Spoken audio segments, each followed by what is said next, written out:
Hyun-woo adjusted his formal diplomatic suit as he walked through the massive halls of the Galactic Council station. The station was huge, bigger than any city on Earth. Crystal walls stretched up so high that he could not see the ceiling. Strange. Alien plants grew along the walkways, glowing with soft blue and purple light. He had been Earth's ambassador for 3 years now. Today felt different, though. The message he received yesterday was strange. All human representatives were ordered to attend an emergency session. No details were given. No explanation. Dr. So-young walked beside him, her tablet in hand. She was Earth's top expert on alien life forms. Her dark hair was pulled back in a neat bun, and her eyes looked worried behind her glasses. "Something is wrong," she whispered to Hyun-woo. "The other species have been avoiding us for weeks. Even the friendly ones won't talk to me anymore." Hyun-woo nodded. He had noticed it too. The tall, blue-skinned hegemony officials used to greet him with their formal bows. Now they turned away when they saw him coming. The synthesis beings, with their silver metal bodies, used to share data about trade routes. They had gone silent. They reached the main council chamber. The room was enormous, with seats arranged in a perfect circle. Each species had their own section. The hegemony sat in tall, elegant chairs that looked like thrones. The synthesis had metal platforms that connected directly to their bodies. The concordate members stood behind golden podiums, their white robes flowing. Hyun-woo took his place in the human section. Captain Jae-sung was already there, wearing his Earth Defense Force uniform. His jaw was tight, and his hands rested on his knees. Next to him sat Dr. Min-jun, Earth's science advisor, and Ambassador Lee-na from the Mars colonies. The chamber filled with representatives from dozens of species. Some looked like humans, but with different colored skin. Others were completely alien. Floating gas clouds, insect-like beings with multiple arms, creatures that seemed to be made of living crystal. Chancellor Veltar of the hegemony stood up. He was 7 feet tall with pale blue skin and silver hair that moved like water. His eyes were completely black, and when he spoke, his voice echoed through the chamber. "We gather today for a matter of great importance," Veltar announced. "The safety and future of our galactic civilization." Hyun-woo felt his stomach tighten. So-young gripped her tablet harder. "For 200 years, we have welcomed new species into our community," Veltar continued. "We have shared knowledge, trade, and peace. But sometimes, we must make difficult choices to protect what we have built." A hologram appeared in the center of the chamber. It showed images from Earth's history. Armies fighting with swords and shields, ships firing cannons at each other, explosions from the old world wars, nuclear weapons destroying cities. "The species known as humans," Veltar said, "have shown a disturbing pattern of violence. Their entire history is marked by war, destruction, and conquest. They fight over resources, beliefs, and territory. They create weapons designed only to kill." More images appeared. Human soldiers in modern uniforms, space fighters from the Earth Defense Force, military bases on the Moon and Mars. Even now, as members of this council, they continue to build weapons, another voice said. This came from Zixara of the Synthesis. Her metal body gleamed under the chamber's lights. "They refuse to disarm. They insist on maintaining their military forces." Hyun-woo stood up. "We maintain defense forces because—" "Silence," Veltar commanded. The word hit Hyun-woo like a physical blow, and he sat down hard. "Humans are unpredictable," said High Priest, Mordain of the Concordate. His voice was soft but cold. "They show extreme emotions. They make decisions based on feelings rather than logic. This makes them dangerous to the stability of our civilization." So-young whispered urgently to Hyun-woo. "They planned this. Look around. Not one species is supporting us." She was right. Every alien face in the chamber looked grim and determined. Even the species that had been friends to humanity avoided eye contact. We have reached a unanimous decision, Veltar announced. Humanity will be removed from the Galactic Council. All human colonies and ships must return to their home system immediately. You can't do this, Captain Jae-sung said, standing up. We have rights as council members. We have treaties. Treaties can be broken when safety is at stake, Zixera replied. Your species threatens the peace we have worked so hard to build. The hologram changed. Now it showed Earth's solar system. A red line appeared around it, growing brighter and more solid. The isolation protocol will be activated, Veltar explained. An energy barrier will surround your entire system. No ship will be able to enter or leave. No communication will reach beyond this barrier. Hyunwoo felt the blood drain from his face. That's not exile. That's a prison sentence for our entire species. It is protection, Mordain said. Protection for the galaxy and protection for you. Inside the barrier, you can be as violent as your nature demands. You cannot harm anyone else. The chamber filled with a low humming sound. Through the crystal walls, Hyunwoo could see massive machines coming to life. Energy began to build in the station's core. How long? So-young asked quietly. The barrier is permanent, Veltar said. It was used once before, long ago, on a species that could not control their destructive impulses. It will remain until your kind learns to be truly peaceful. Captain Jae-sung activated his communicator. This is Jae-sung to all Earth forces. Emergency Protocol 7. Return to home system immediately. His voice was calm, but Hyunwoo could see the anger in his eyes. The energy built faster now. The humming became a roar. Through the station's sensors, they could see the barrier beginning to form around Earth's solar system. It looked like a soap bubble at first, thin and barely visible. Then it grew thicker, more solid. You're making a mistake, Hyunwoo said, standing up one last time. Humans are not just violent. We're also loyal, creative, and determined. When you corner us, we don't give up. We adapt. Veltar looked down at him with those black eyes.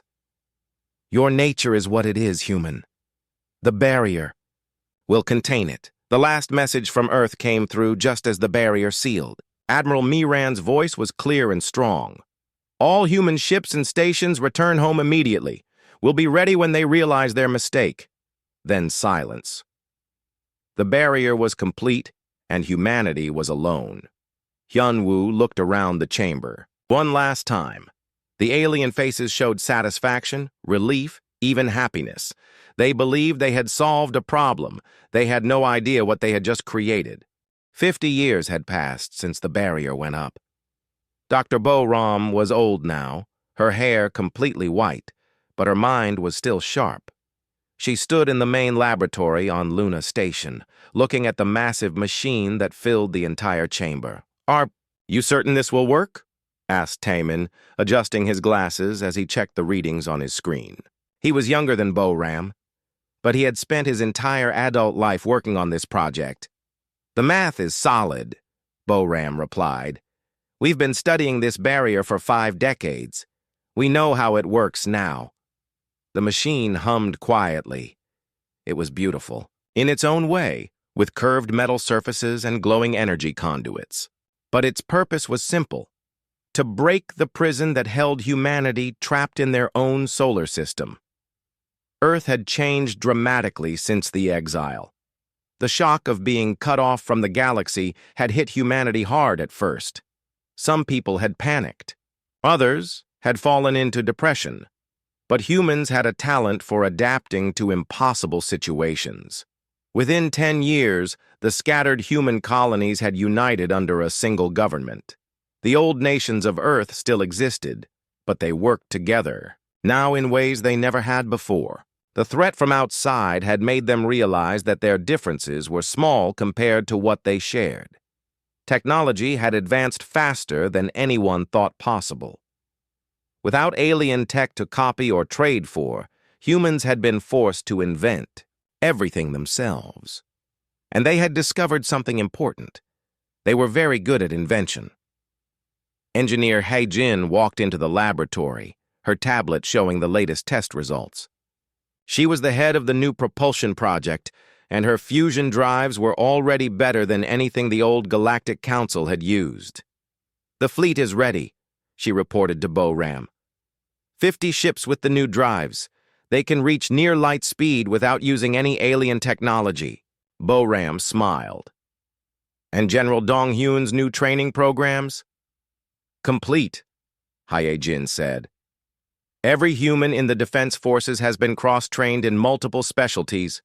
They can fight in space, on planets, or in cities. They think like soldiers, engineers, and scientists all at once." This was something new in the galaxy. Most alien species had rigid social structures. Scientists stayed scientists. Soldiers stayed soldiers. Engineers stayed engineers. But humans had always been flexible, and 50 years of isolation had made them even more so. The real breakthrough had come from Subin, a young quantum engineer who had grown up inside the barrier. She had never seen the galaxy outside, but she understood energy better than anyone alive. "The barrier doesn't just keep us in," Subin had explained to the Council 6 months ago. "It's constantly powered by quantum fluctuations. If we can tap into that power source, we can use the barrier's own energy against it." Now that theory was about to be tested. Captain Won-jae stood on the bridge of the Silent Thunder, humanity's first stealth ship. It was sleek and dark, designed to be invisible to almost every type of sensor. Won-jae had volunteered to lead the first mission beyond the barrier in 50 years. "All systems ready, Captain," reported his science officer, a young woman named Hee-young. "The quantum tap is online." "Communications with Luna Base are stable," added his tactical officer, Ki-tae. Won-jae nodded and activated the ship's intercom. "This is Won-jae to Luna Base. We are ready to begin the test." Ram's voice came back clearly. "Acknowledged, Silent Thunder. Beginning barrier disruption in 30 seconds. The machine on Luna Station built up power slowly. Energy levels that would have been impossible with old human technology were routine now. The barrier began to weaken in a small section, just large enough for one ship. "Barrier breach confirmed," Hee-young reported. "We have a clear path. Take us through," Won-jae ordered. The Silent Thunder slipped through the gap like a needle through cloth. For the first time in 50 years, a human ship was free in the galaxy. What Won-jae found outside shocked him. The galaxy was at war. Not one war, but dozens of them. The peaceful civilization that the Galactic Council had claimed to protect was tearing itself apart. "Captain," Hee-young said, her voice tight with disbelief, "I'm reading massive fleet movements in the hegemony sector. Ships are attacking civilian stations." "The Synthesis and Concordat are fighting near the old trade routes," Ki-tae added. "There are debris fields everywhere. Some of those wrecks look years old." Won-jae ordered the ship to full stealth mode. They spent 3 weeks moving through the galaxy, recording everything they saw. The evidence was overwhelming. The hegemony was using slave labor to build their fleets. Entire species had been forced to work in their shipyards. The proud, elegant aliens who had judged humanity so harshly were treating other beings like property. The Synthesis had gone even further. They were conducting experiments on living creatures, trying to merge organic and mechanical life. Their research stations were full of suffering beings who had been changed against their will. The Concordat was the worst of all. They had decided that any species that didn't follow their religious beliefs was evil. They were systematically destroying entire worlds, killing billions of innocent people. "How many?" Won-jae asked as they reviewed the data. Dr. Yejin, who had joined the mission as their xenosociologist, looked pale. "Conservative estimate? The wars have killed over 50 billion beings in the last 50 years. That's more than all of human history combined." "And they called us violent," Ki-tae muttered. But there was something else that caught Won-jae's attention. The alien fleets were using the same technology they had used 50 years ago. Their tactics were old and predictable. They weren't innovating or adapting. They've been fighting the same way for decades, Ye-Jin observed. No new strategies, no technological improvements. They're stuck. Because they don't have to adapt, Wan-Jae realized. When you're powerful enough, you don't need to change. But we've spent 50 years learning to do more with less. The silent. Thunder returned to Earth with data that changed everything. The Galactic Council had not exiled humanity to protect the galaxy from human violence. They had exiled humanity to hide their own crimes. President Ji-hoon called an emergency session of the Global Defense Council. Representatives from every human colony and station attended, either in person or by hologram. Admiral Kyung-soo spoke. First, we have the technology to break free completely now. Our ships are faster, our weapons are more advanced, and our people are better trained. We could take the fight to them. Diplomat Yoon-bi disagreed. We should try negotiation first. Contact the smaller species, the ones being oppressed. Build alliances. The debate went on for hours. Finally, Dr. Youngie stood up. She was Boram's successor, and everyone respected her opinion. They didn't exile us to protect themselves from our violence, she said quietly. They exiled us to hide their own. Every year we've been trapped here. They've been committing atrocities that make our worst wars look like small arguments. She paused, looking around the room. But here's what they didn't understand about humans. When you corner us, we don't just survive. We grow stronger. We adapt. We become something new. The vote was unanimous. Earth would not just break free from the barrier. They would hold the galaxy accountable for 50 years of crimes. The age of human isolation was ending. The age of human justice was about to begin. Outside the meeting room, Subin was already working on the next phase. If they could use the barrier's energy to break through it, they could probably use it to power something much bigger. Something that would change the balance of power in the galaxy forever. Captain Wan-Jae's second mission into the galaxy brought back evidence that made even the hardest human soldiers sick to their stomachs. The Silent Thunder had spent 2 months gathering data, and what intelligence officer Na Young found in the alien databases was worse than anyone had imagined. Show them the hegemony files first, Na Young said to the council gathering. Her face was pale, and her hands shook slightly as she operated the holographic display. The images that appeared in the council chamber were horrible. Hegemony, uplift. Centers were actually slave processing facilities. Alien beings were sorted by physical strength and intelligence, then assigned to different types of forced labor. The ones deemed unsuitable simply disappeared. They've been doing this for 300 years, Na Young reported. According to their own records, they've enslaved over 400 species. They call it providing guidance to primitive civilizations. Tactical. Analyst Minho stepped forward with more data. The numbers are staggering. In the 50 years since our exile, the hegemony has processed approximately 12 billion beings through these centers. Only about 60% survived the first year. President Ji-hoon closed his eyes.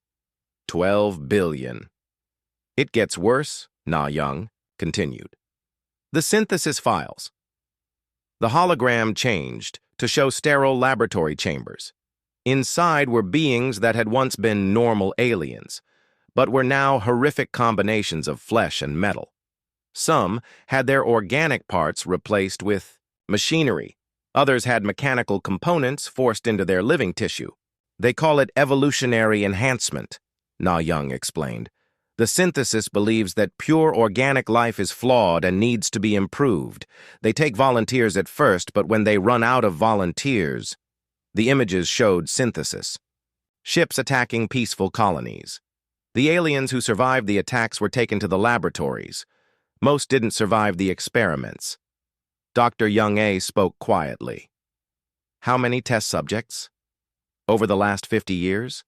Nearly 8 billion beings have been processed through synthesis enhancement facilities. The survival rate for unwilling subjects is about 15%. The council members sat in stunned silence. These were numbers that made human wars look small by comparison, but the worst was yet to come. The Concordat Purification Program, Na Young said, her voice barely above a whisper. The hologram showed planets from space, beautiful worlds with blue oceans and green continents. Then the view changed to show the same planets after Concordat purification. The surfaces were burned and lifeless. Nothing moved in the dead cities. The Concordat has identified 47 species as spiritually corrupt, Minho reported. These species have been marked for complete elimination. 32 of those species no longer exist. Genocide, Admiral Kyung-soo said flatly. They're committing genocide on an industrial scale. The Concordat calls it clearing the path for spiritual enlightenment, Na Young said. They believe that certain types of thinking are evil and must be removed from the galaxy. Anyone who doesn't agree with their religious views is considered corrupt. The numbers kept coming. 15 billion beings killed in the Concordat purges. Entire civilizations wiped out because they thought differently or worshipped different gods. But the most shocking discovery came from xenoarchaeologist Seung Woo, who had been studying ancient records in the galactic databases. Humans are not the first species to be exiled, he announced to the Council. I found records going back over 1,000 years. The Galactic Council has used the isolation protocol 17 times before. A new hologram appeared, showing a list of species names. That meant nothing to the humans. But next to each name was a date when they were exiled, and another date marked threat neutralized. Every single one of these species was eventually destroyed, Seung-woo continued. The pattern is always the same. First exile, then awaiting. Period. Then defensive action, when the exiled species becomes too dangerous. How long is the waiting period? President Ji-hoon asked. It varies, but the average is about 75 years, Seung-woo replied. We've been exiled for 50 years. According to the pattern, we have maybe 25 years before they decide we're too dangerous to live. The council chamber was completely silent for a long moment. The weight of what they had learned was crushing. The civilized galaxy was actually run by genocidal maniacs who made human war criminals look like saints. There's one more thing, Na Young said. The smaller species, the ones being oppressed. Some of them have been trying to resist. The hologram showed scattered reports of rebellions and uprisings. Most were quickly crushed, but some had managed to hide in remote systems or asteroid belts. They're calling themselves the Free Worlds Coalition, she explained. They don't have much technology or military power, but they have numbers. Hundreds of species that are tired of being slaves, test subjects, or targets for purification. Dr. Young-ae leaned forward. Have they tried to contact us? They can't, Minho answered. The barrier blocks all communication. But according to their broadcasts, they know about humanity. They remember that we were exiled, and some of them think we might be their only hope. No pressure, Admiral Kyung-soo muttered. President Ji-hoon stood up slowly. Let me make sure I understand this correctly. The galaxy is controlled by 3 major powers that have killed over 35 billion beings in the last 50 years alone. They exile species that might threaten their power, then kill them when it's convenient. And now they're probably planning to do the same thing to us. That's correct, sir, Na Young confirmed. And there are hundreds of oppressed species looking for someone to help them fight back. Also correct. Ji-hoon looked around the room at the faces of humanity's leaders. 50 years of isolation had changed them. They were harder now, more focused, but also more united than humans had ever been before. I want to be very clear about something, he said. We are not going to become like them. We will not commit genocide or enslave people or conduct experiments on unwilling subjects. We are going to be better than that. But, Admiral Kyung-soo prompted, but we are also not going to let them continue these atrocities, Ji-hoon continued. 35 billion people have died while we've been trapped behind this barrier. How many more will die if we do nothing? The vote was even more unanimous than before. Not only would humanity break free from the barrier, they would actively work to stop the crimes being committed across the galaxy. "We're not just fighting for our freedom," President Ji-hoon announced. "We're fighting for everyone who can't fight for themselves."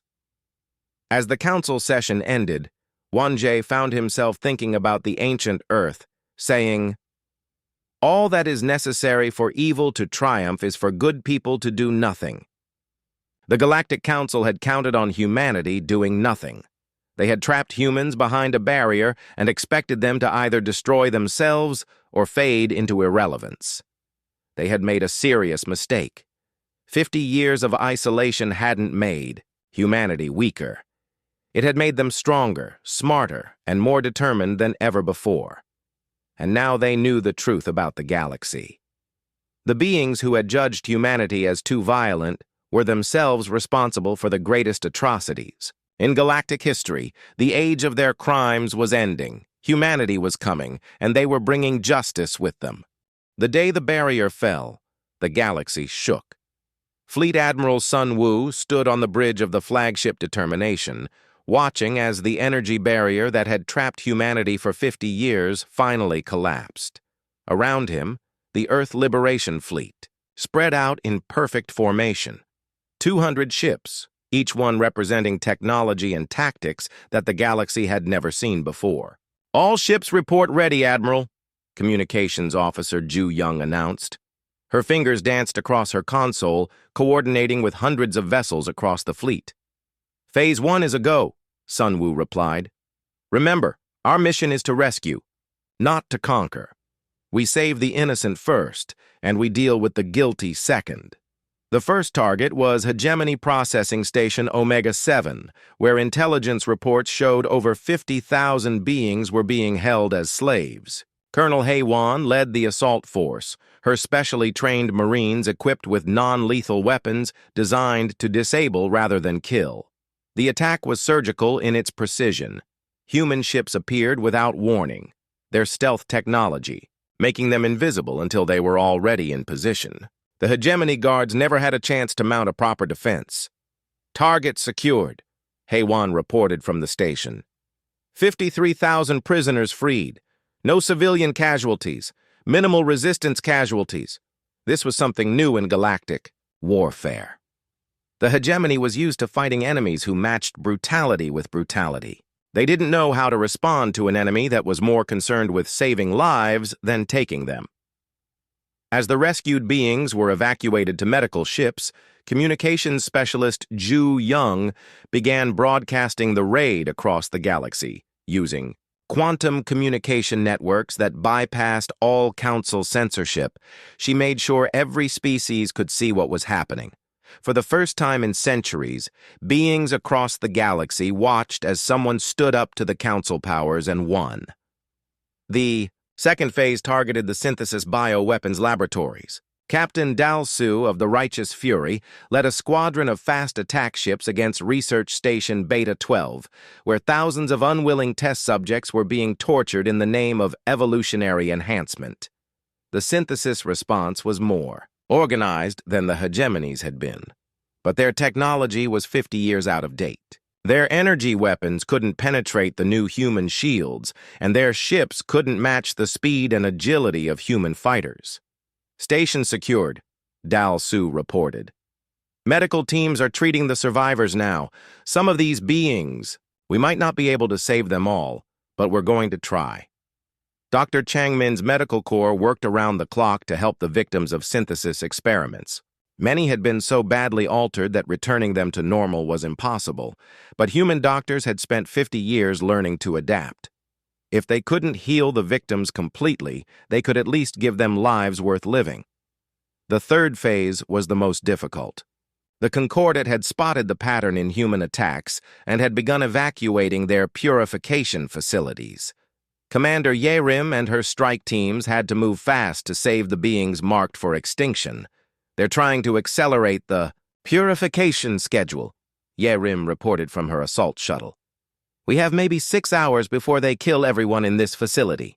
The attack on Purification Center Alpha 3 was humanity's first real battle against prepared concordant forces. The religious fanatics fought with desperate fury, but their tactics were rigid and predictable. Human forces flowed around their defenses, like water, striking from unexpected angles and disappearing before the enemy could respond. Facility secured, Yarim announced. 12,000 beings saved. The concordant forces, they fought to the death rather than surrender. This pattern, repeated across the galaxy. Hegemony forces often surrendered when they realized they were outmatched. Synthesis beings sometimes tried to negotiate, but the concordant fought every battle as if it were a holy war, accepting no compromise and showing no mercy. The galactic response was swift but ineffective. Admiral Krivon of the Hegemony assembled the largest fleet in their history and set course for Earth's solar system. 3,000 ships carrying the most advanced weapons the old Council species possessed. They expected to find a primitive world protected by obsolete defenses. Instead, they encountered Defense Coordinator Siok Jin's adaptive shield networks and Captain Min Siok's quantum fighter squadrons. The battle lasted 4 hours. When it ended, the Hegemony fleet was destroyed or scattered, and not a single human ship had been lost. "How is this possible?" Admiral Krivon demanded as his flagship limped away from the battlefield. "Their technology should be inferior to ours."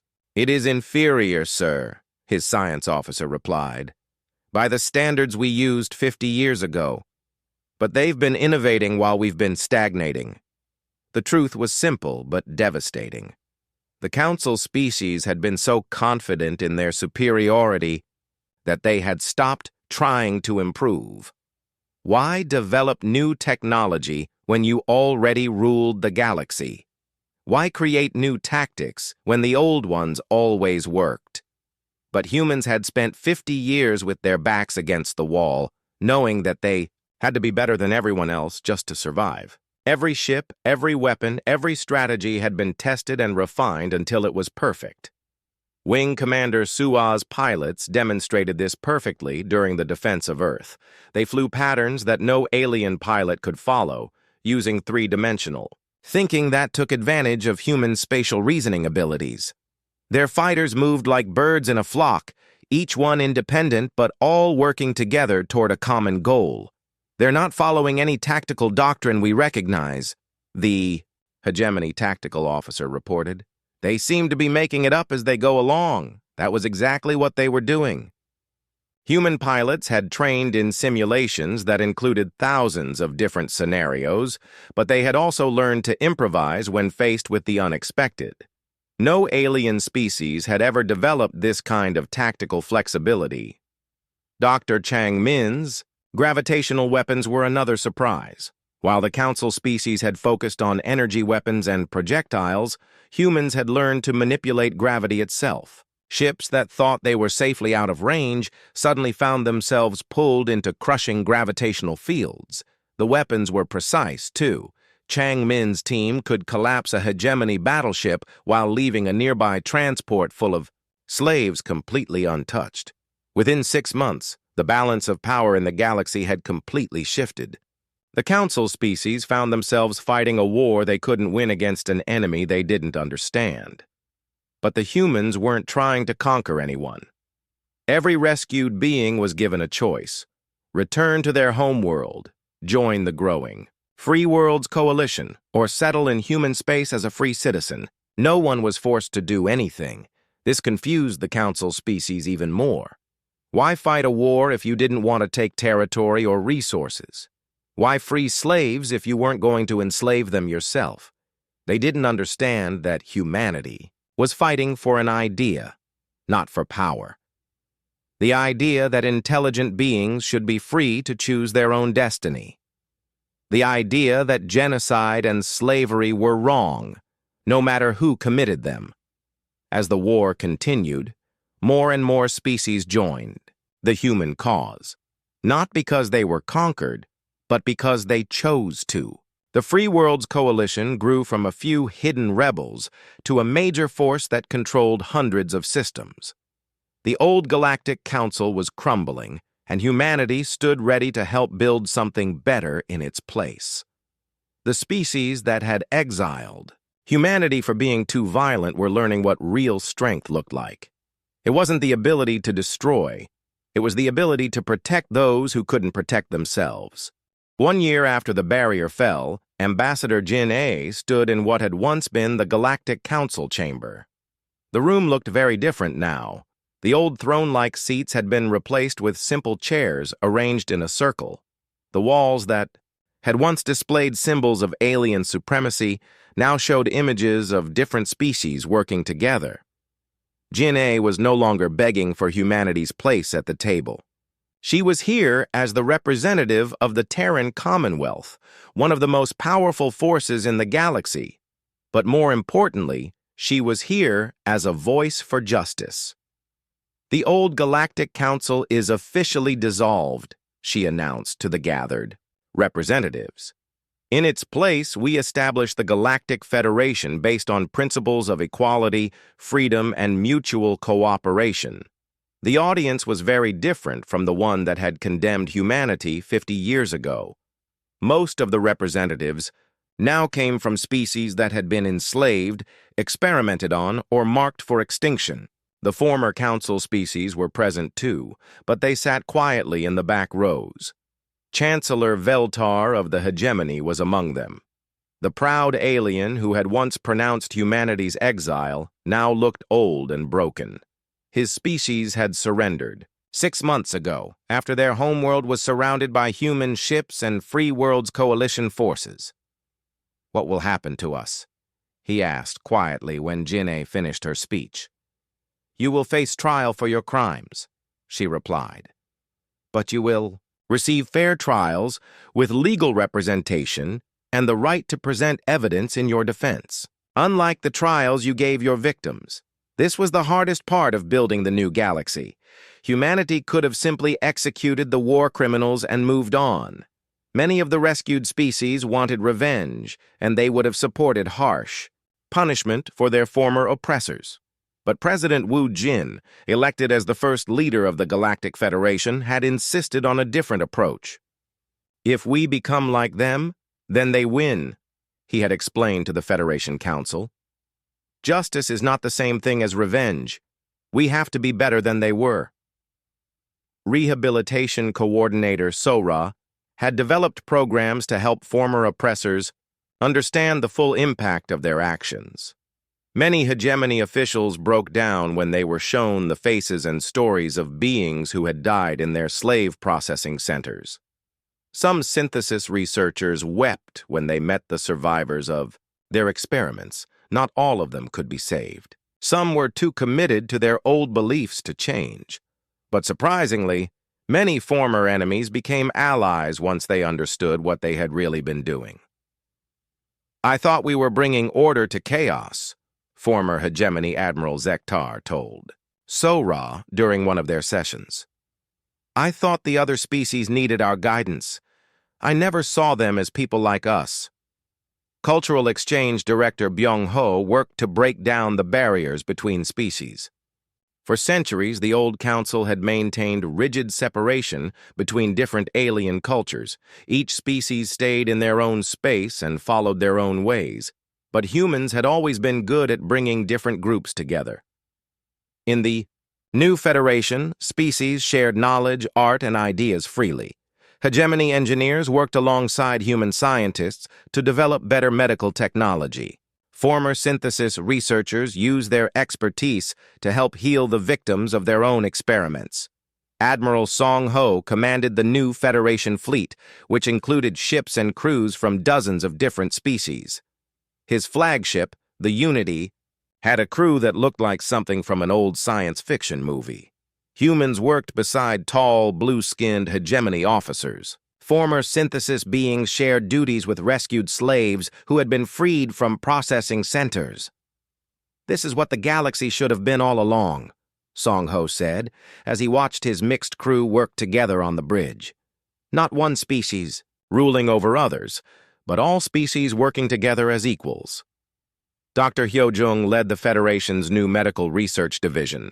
Instead of conducting experiments on unwilling subjects, her teams worked with volunteers from many species to develop treatments for diseases that affected different types of alien biology.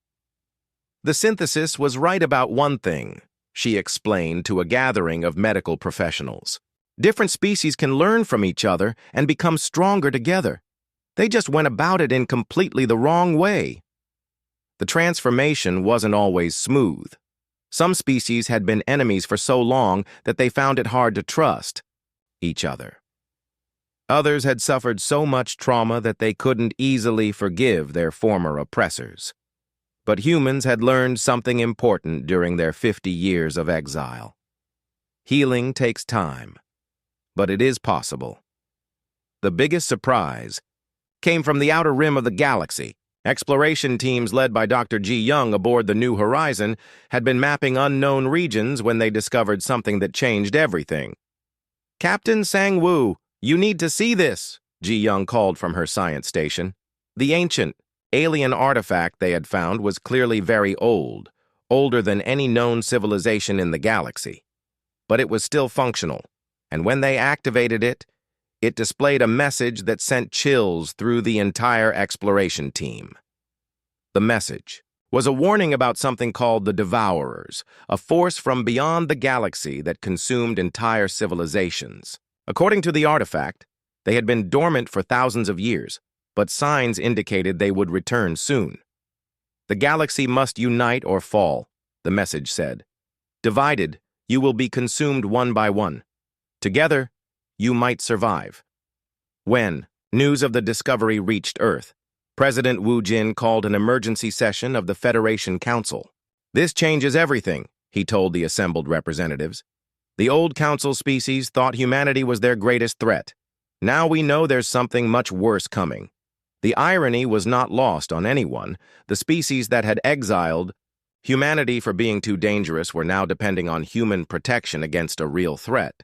But that was exactly why humanity had fought so hard to change the galaxy. Not for revenge, but because the old system of oppression and division had made everyone weaker.